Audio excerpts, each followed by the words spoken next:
Hi hello అందరికీ నమస్కారం. ఈరోజు మా పొలంలో వరి కోయడం జరిగింది. వరి యంత్రం ద్వారా మీరు చూస్తున్నారుగా. ఆ వరి యంత్రం ద్వారా మా పొలాన్ని ఈరోజు కోపించాము. ఆ ఆ వడ్లను ఆ ట్రాక్టర్ ద్వారా కొంచెం సమీపంగా ఉన్నటువంటి ఖాళీ ప్రదేశంలో అక్కడ పోసి అక్కడి నుంచి కాట వేయడం జరుగుతుంది. ఈ 4 నెలలు రబీ సీజన్‌లో దేవుడి దయ వల్ల చక్కగా కష్టపడి పని చేసుకోగలిగాం. కాకుంటే ఈ సంవత్సరం ఈ వేసవి కాలం రబీ సీజన్‌లో కొంచెం పెట్టుబడులు అధికంగా అయినాయని చెప్పొచ్చు. 6 తడవలు 6 కోటాలు అడుగు మందు, 4, 5 తడవలు పై మందు గూడా మేము స్ప్రే చేయడం జరిగింది. అడుగు మందు వేయడం జరిగింది. 18 రోజులకు గుళికలు కూడా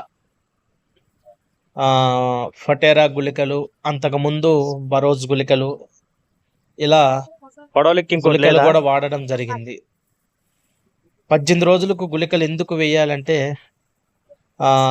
మొగి పురుగు అనేది ఆశించకుండా గుళికలు వేయడం జరుగుతుంది. ఈ మొగి పురుగు అనేది వరి దుబ్బులో ఉండి అది వరి కంకి తెల్ల కంకిగా మారడానికి అది దోహదపడుతుంది.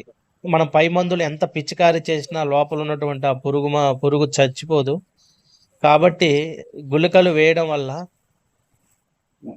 దుబ్బు అడుగు భాగంలో ఉన్నటువంటి ఆ పురుగు ఏదైతే ఉందో అది ఆశించకుండా ఆ గుళికలు అనేవి మొక్కను కాపాడుతూ ఉంటాయి. అదేవిధంగా పొట్ట దశలో యూరియా, పొటాషియం కూడా వాడడం జరిగింది. మా పొలాల్లో కొంచెం జింకు లోపం ఉంటుంది. గడిచిన 3 సంవత్సరాల క్రితం జింకును వేయడం జరిగింది. ఈ సంవత్సరం ముడి జింకు వేద్దాం అనుకున్నాం, కానీ వీలు పడలేదు, వేయలేకపోయాము. సరే, ఏదైనా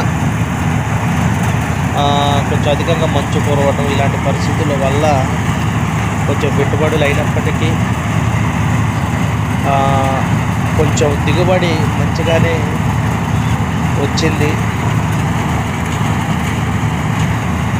ఎందుకంటే ఒక్కొక్క మడి మేము కోసుకుంటూ వెళ్తున్న క్రమంలో కొంచెం మంచిగానే ఒడ్లు తేలుతూ ఉన్నాయి.